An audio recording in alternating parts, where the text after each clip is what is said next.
Patricia. I stole your boyfriend. But hey, it's not my fault. It's what he wanted, so nothing I could do about it. Oh, so that's why I saw you earlier walking down Main Street with Dean, your arm wrapped around his. Makes sense now. Jealous, aren't you? Poor thing.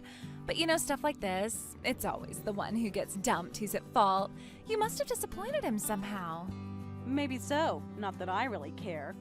Oh, please, you can say you don't care all you want, but we both know you do. Bet you're sitting there biting the edge of a tissue right now, fighting back tears. That's not even remotely how I deal with things. And for the record, Dean and I already broke up. I'm fine. Yeah, right. Cut the tough act. Dean told me himself you were head over heels for him. Maybe in his head that's how he saw it. Doesn't mean I'm still hung up on him. And honestly, do you have to message me just to stir things up? Oh, I wanted to let you know. Consider it a courtesy report. And guess what? You've officially missed your marriage window. Marriage window? Please. I'm not even aiming for marriage right now. I'd rather focus on my career. Oh, that's adorable. Oh, you sound just like every other single woman who can't find a man. I'm focusing on work, or I have other goals. It's the go-to excuse when deep down you're desperate to get married but have to pretend you're above it all. So what? You're saying you are desperate to get married? Not desperate. I don't even have to try. People propose to me all the time. If I want to get married, I can just pick one. But obviously, I'd rather take my time and choose the best one. And in your mind, the best one was Dean? Well, let's be real. Dean was way out of your league. Tall, handsome, head of the sales at a top firm, comes from money, and get this, his hobby is horseback riding. The guy is basically the perfect package. He's exactly the kind of man who belongs with me. Sure, I could probably find someone even better if I wanted, but I'm happy enough with him. He's my compromise. Wow, shallow much? But hey, go for it. Just don't say I didn't warn you when things blow up. Oh, please, I don't need warnings from you. Dean and I are going to be happy together. In fact, we already filed the marriage license. Wait, what? Already? Well, obviously, if you're going to get married, might as well do it fast. And yes, we're having a wedding too. I'm sending out the invitations as we speak. This is insane. You've been with him for what, weeks? This pace is ridiculous. I was actually planning to surprise you with an invite in the mail, but since you caught us walking together, the surprise is ruined. Oh, what a shame. A surprise wedding invite from the woman who bragged about stealing my ex. You really are something else. And yet, I'll still be married before you. Makes me wonder who's really the mean one here. Still you. 1,000% you. If there was a national championship for pettiness and cruelty, you'd win. No, scratch that. The trophy would be modeled after you. Whatever, just make sure you don't spiral into a jealous breakdown when the big day comes. Might want to invest in a good sturdy handkerchief. And maybe you should invest in a mirror.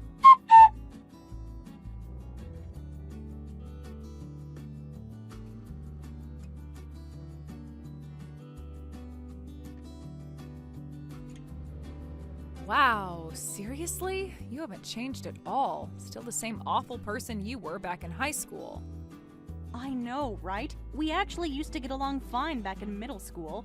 Then, somewhere along the way, I turned into her favorite punching bag. She'd use me to boost her own ego. Yeah, well, at least she did you a favor by taking Dean off your hands. That guy was a nightmare. Didn't you say he kept blowing up your phone every day after you broke up? Yep, every single day. Wouldn't take no for an answer. And on top of that, he still hasn't paid back the money he owes me. Total deadbeat. Is he still doing music? Or, pretending to? Who knows? When we were together, his guitar just sat in the corner collecting dust. But get him in a bar and he'd start going on about his big dreams like he was still 21 and undiscovered. Sounds like Dean hasn't changed one bit. I can't believe you dated him as long as you did. I mean, to be fair. Back then, I guess I liked being swept up in the whole struggling artist fantasy. But you grow up, you start realizing that's not gonna pay the bills or keep you happy. That's when I told him it was over. He did not take it well. He doesn't look bad. A guy walking around town with a guitar on his back can still turn heads. I'll admit, even I thought he was attractive before I got to know the real him. Funny thing is, Astrid's walking around telling people he works in corporate sales at some big import-export firm. Wait, what? Corporate sales? Where the hell did that come from?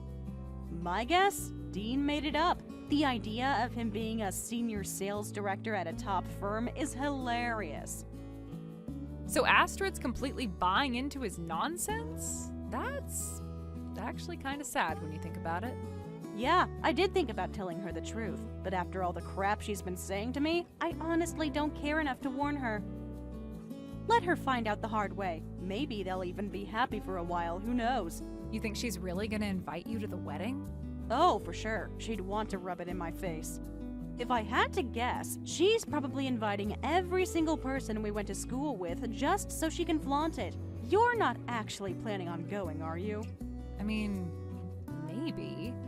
Kind of curious to see the spectacle for myself.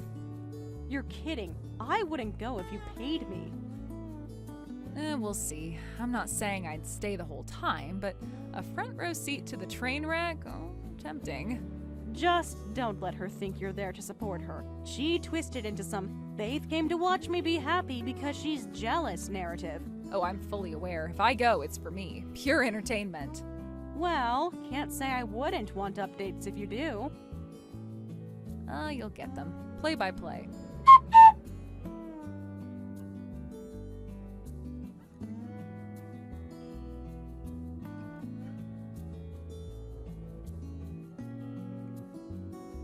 Hey, so I've been thinking, you're gonna do something for my wedding reception. Wait, what? Me? Yes! I mean, you've always been such a good talker. You know how to hold a crowd, so I want you to come up with some kind of performance or entertainment, but also make it a speech at the same time. Hold on, you want me to combine a speech with entertainment? What exactly are you expecting me to do here? Well, I want you to figure that part out yourself. But, keep in mind, I want people to get to know more about me and Dean. That's the main point. Yeah, that's kind of vague, not exactly easy to plan around. Oh, come on, you've admired me since high school, right? You could totally talk about that. Admired you? Well, I wouldn't say that's how I'd put it. Oh, please, you were in the second-tier crowd, and I was in the top-tier group. I could feel your eyes on me practically every day. If you say so. But that's the thing about the second tier. It exists to make the top tier look even better. So in a way, it'd be perfect if you did this little reception performance for me. You really do seem happy right now. I guess I'm a little envious of that. Well, of course I'm happy. But hey, you'll get married someday too, I'm sure. Actually, I just thought of something. I have this guy friend who doesn't judge people based on looks. If you agree to do the performance, I'll introduce you. What do you mean, doesn't judge people based on looks? I mean exactly that. He doesn't care if someone's looks are, average. He's all about personality. So basically you're implying you think my looks are average? No, I didn't mean you specifically. I mean all the people in the second tier group were like that. Oh, well then, that makes me feel so much better. Seriously, after all this time with no contact, you pop up out of nowhere just to say something like that? Hey, don't be mad. There'll be so many people at the wedding, you might even meet someone. And if you're up there doing a performance, you'll definitely get noticed. It could totally catch a guy's eye. So, anything goes? I can say and do whatever I want? Of course, as long as it gets the crowd going, I'm fine with whatever. Even if I talk about Dean? Because I've actually known him a while, long before you two were together. Oh, really? Wait, are you about to tell me you had a crush on him too? Not exactly. I mean, come on, who wouldn't like Dean? He's practically perfect, but he chose me. I've had guys of his caliber come after me plenty of times, but I was ready to settle down, so I said yes to him. Well, congratulations. Sounds like a fairy tale. In that case, I'll be very candid in my little reception bit about you and Dean. You're sure you're okay with that? Absolutely. I trust you to be tactful. Oh, remember the love letter thing? You mean when you stole my love letter and read it out loud to half the class? Yeah, hard to forget. Hey, I found it by accident. And besides, the guy, Steven, was into me at the time, so the letter was pointless anyway. Oh, really? Totally. I got a confession after confession from him, and I could tell he was into me. Plus, he told me straight up he didn't like second-tier girls. Huh. Well, whatever. I'm not mad about it anymore. Good! So we're all set then. You'll do the performance. You know, Astrid, I have to hand it to you. You really have a way of asking for favors that don't feel like favors at all. What's that supposed to mean? It means you're basically asking me to stand in front of a crowd at your wedding, hype you and Dean up, and potentially humiliate myself for your entertainment. Oh, come on. You're overthinking it. It's just a bit of fun. Fun for you, maybe. For me, it sounds like a setup. You act like I'm out to get you. Astrid, you literally just told me I was second tier in high school and implied my looks were so average that you'd have to introduce me to a guy who ignores appearances. That's not... Okay, maybe that sounded bad, but I didn't mean it in a mean way. It's just the truth as I see it. Which somehow doesn't make it better. Look, you said yourself, I seem happy. Why not just help me celebrate? You'd be a part of my big day. And in return, I get... what exactly? A blind date with your doesn't care about looks friend? And the satisfaction of knowing you made my wedding unforgettable. You know what, Astrid? I'll think about it.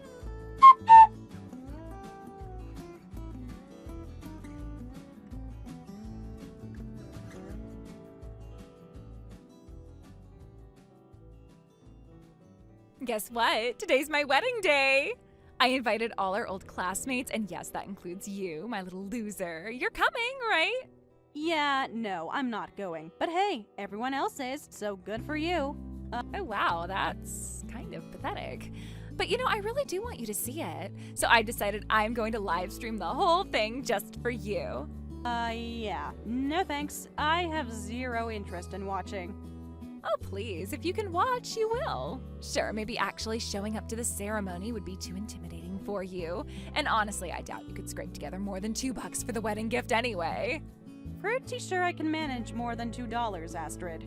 But now that you mention it, I heard Faith is doing some kind of performance at your reception. That I might watch. Faith's hilarious. I bet she'll come up with something good. Figures, you two were always thick as thieves in the second tier crowd. Faith says she's going to talk about how amazing I looked back in high school from her second tier point of view. Uh-huh. Let's hope she actually says that. Faith's got a sharper tongue than you think. You sure you're ready for that?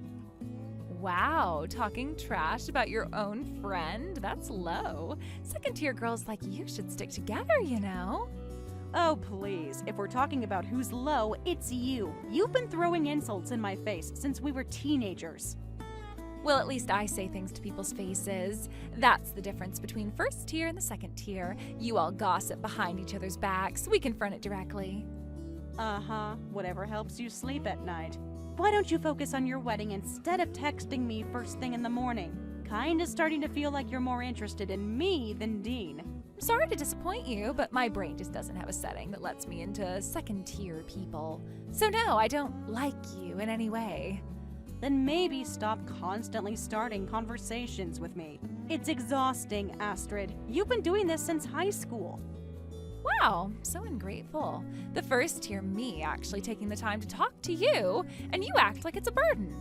Fine, whatever. Just make sure you have a sturdy handkerchief handy so you can cry into it while you enjoy my wedding from afar. Oh, here we go again with the handkerchief thing.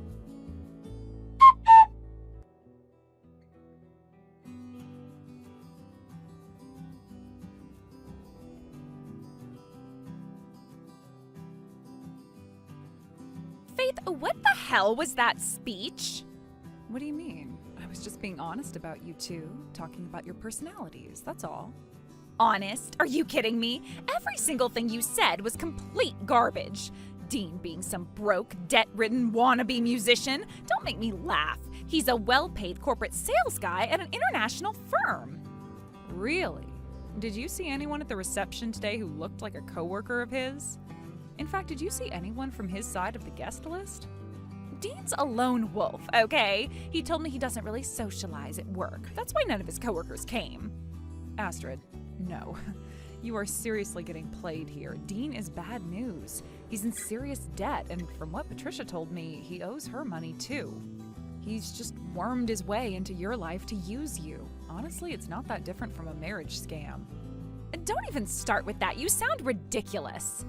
This is exactly why second-tier girls are dangerous. So full of jealousy, they'll say anything to ruin someone else's moment. Then explain this. Watch the video I just sent you. Is this Dean? Yeah, hair's overgrown, beard all scruffy, right? This was him getting hauled off by the cops while doing a street performance with his guitar. Okay, and Dean told me himself that he used to be into music years ago, but he said he gave up that dream and has been working at his current company for the past 5 years. Working there for 5 years? Oh, that's funny, because this video was recorded only 6 months ago. Wait, what? Look at the digital news ticker in the background. If you actually read it, you'll see the headlines are from this year. That proves the footage is recent. Then maybe he's been working his corporate job during the day and still playing music at night. There's nothing inherently wrong with that. Oh, come on. You really think a high-ranking corporate sales manager walks around with overgrown hair, a patchy beard, and busks on the street until he's picked up by the police? Tell me what multi-million-dollar deals he's closing looking like that. Well, I mean, there are all kinds of people out there. Not everyone fits the cookie-cutter mold. Whatever, if you want to keep believing him, that's your business. But right now, I've got more pressing matters, like starting Reception Entertainment Part 2. Part 2? What exactly are you planning? Well, Part 1 was me talking about Dean. Now Part 2 will be all about you, how I've known you since high school, the kind of relationship we've had all the way up to today, and I'll be sharing it all in my next speech. Oh, absolutely not. You'll just twist everything into some humiliating story. I'm not letting you wreck my wedding any more than you already have. Well, if you don't let me speak, then the entire group of classmates who came today will just leave. Excuse me? Yeah, every single one of our old classmates here was looking forward to my speech. If you tell me I can't do it, we'll all walk out right now. And then poof, your guest list shrinks down to almost nothing. Please, you don't have that kind of influence. If you want to leave, be my guest. Everyone else will stay and enjoy themselves. Fine, then I'll just send a group text right now.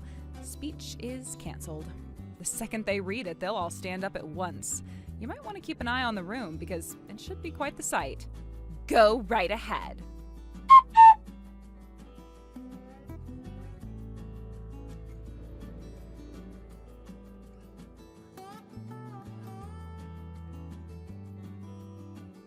Huh? Look around the room. See how everyone started grabbing their coats and bags all at once? They were here for my speech. That's how people wanted to hear it. Wait, stop! Fine, I'll let you do the speech. But you have to promise you won't say anything that drags us down. Don't humiliate me or Dean. Relax, I'm only going to say what's true. That's it. Somehow that doesn't make me feel better. Be specific, what are you planning to talk about? Our history, what you were like in school, how you treated people, how we ended up here today. And since facts matter, I'm going to need the projector. The projector? For what? Well, to make sure people can actually see the receipts, dates, messages, timelines. If I'm going to be accused of jealousy later, I want the record clear in front of everyone. Wait, what are you planning to show? You can't just throw private stuff on a screen at my wedding. Well, then don't worry. If it's not private, it won't be on the screen. If it's relevant and public, it might be. Like event flyers, posts, and, things anyone can look up. Faith, please, keep it light. Talk about friendship, something cute, something safe. No videos, no exposés. I'm serious. I told you I am sticking to the truth. If the truth makes someone uncomfortable, that's not on me. You're going to ruin everything. People came to celebrate us. Well, then they'll love the parts that are worth celebrating. But if there are gaps between what's been claimed and what's real, I'm not going to pretend I don't see them. You're enjoying this. Not really. I'd rather not be doing damage control on your wedding day. Set up the projector and let's get this over with.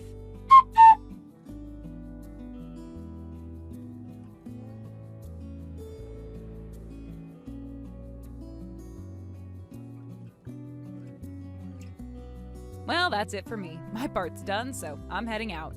Congratulations, and good luck with the rest of your day. You have got to be kidding me. What the hell was that speech? What did you think? Pretty good, right? I thought the PowerPoint slideshow summing up all the times you've insulted me and our friends over the years really tied it together. It had some solid visuals, too. I told you not to say anything that would humiliate us. You gave me your word, and you broke it. That's just pathetic. No, I told you I'd only speak the truth, and I did. Every single thing I said was true. Do you have an actual complaint about that?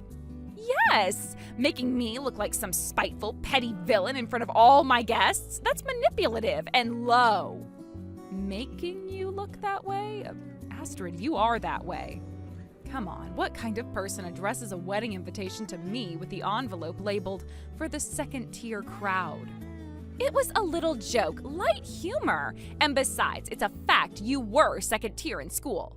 I honestly couldn't care less about your little first tier and second tier fantasy hierarchy.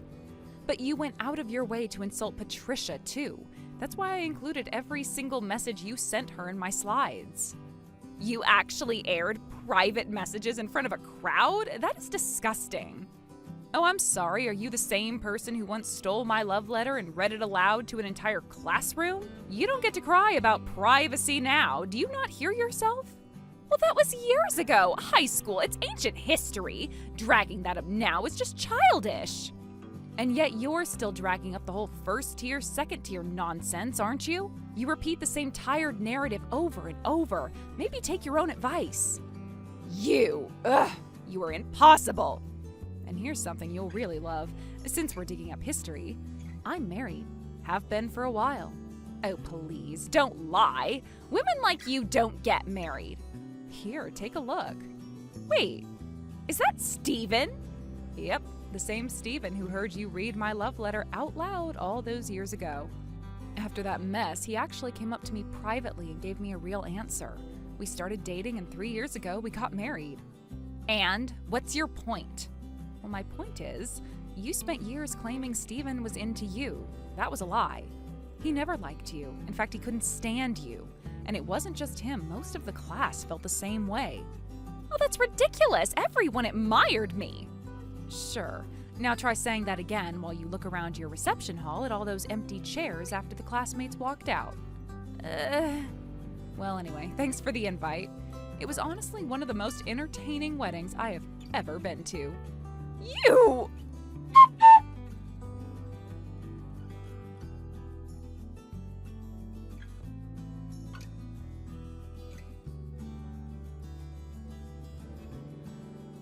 So, is your wedding just officially canceled now? I've still got the live stream open, and honestly, the place looks like a ghost town. Half the chairs are empty, people are milling around the back, and nothing's happening on stage. From where I'm sitting, it looks like most of the guests have left already. What happened? Don't act like you don't know. You know exactly what happened. Yeah, I know. I mean, I did warn you about Faith. I told you she can be ruthless when she wants to be, and knowing her, she's been waiting for a chance to take you down since high school. When she told me about her special performance for the reception, she was practically buzzing with excitement. To her, this was the perfect shot to make you choke on your own smugness. Well, she nailed it. My entire day is a disaster. Dean vanished the second things started spiraling out of control, and my parents are furious with me, and the ceremony's completely stalled. And now I am staring at a mountain of bills for a wedding that's basically over. Tell me, Patricia, who exactly do you think is supposed to pay for all this? Realistically, you. The venue's not going to comp you because your maid of honor turned the reception into a roast. The caterer's not going to give you a discount because half your guests walked out, and I can't imagine the florist handing over those arrangements for free out of pity. This might sound cruel, but honestly, from my couch, this has been one of the most entertaining weddings I've ever attended. You think this is funny? You could have warned me about Dean. If I had known what kind of man he really was, none of this would have happened. Why would I do that? It's not my job to vet your relationships for you. And even if I had told you, let's be honest, you wouldn't have believed me. You would have hit me with your usual second-tier jealousy comment and told me I was bitter. That's not the point. Even if you thought I wouldn't believe you, you still should have told me. That's what decent people do. Decent people? Astrid, you've spent years mocking me and anyone else you consider below you. You never once treated me like a friend, so why exactly would I go out of my way to protect you from yourself? Besides, I did tell you something before today. I told you not to be so sure about how this wedding would go. I even said, don't be surprised if things blow up. You just laughed and said you could handle it. Ugh, fine, whatever. There it is, that fake I'm fine tone you always use when you're backed into a corner. Come on, Astrid. You can keep pretending this doesn't bother you, but I'd bet anything you're sitting there in that half-empty venue, staring at the door Dean walked out of, wondering how it all fell apart so fast. I'm not wondering anything. I'm just saving face? Yeah. Here's a little tip. Go buy yourself a good, sturdy handkerchief. You're gonna need it to mop up the mess when the last few guests decide they've seen enough and head for the parking lot.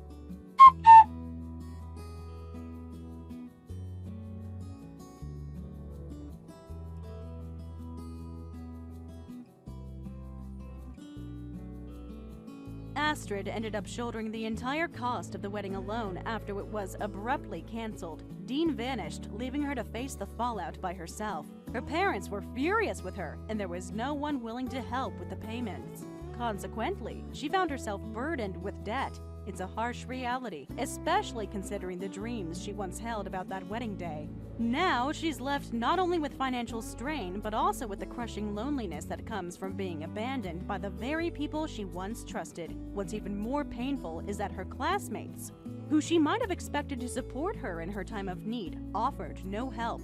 Astrid had believed that she was well respected among them, that they admired her. But reality proved otherwise. Left to fend for herself, she now lives in solitude, and one can only wonder what goes through her mind as she faces each day alone. The bravado she once had has faded, replaced by the weight of debt and isolation. Despite all this, Astrid is trying to rebuild her life. She's focusing her energy on paying off her debts while simultaneously diving into the world of dating in hopes of finding a fresh start. However, her efforts are complicated by the fact that the footage of the wedding cancellation, which was streamed online, has gone viral. Many people now recognize her face, and the viral nature of the video has made it difficult for her to maintain any semblance of privacy. It's hard to imagine how one could find happiness and genuine connection under such scrutiny. Even without the video circulating, it's questionable how many would still want to marry someone who's been through such public hardship. The stigma and gossip attached to her situation create invisible barriers, making her path to happiness and stability even more daunting. Meanwhile, Dean's situation is no better.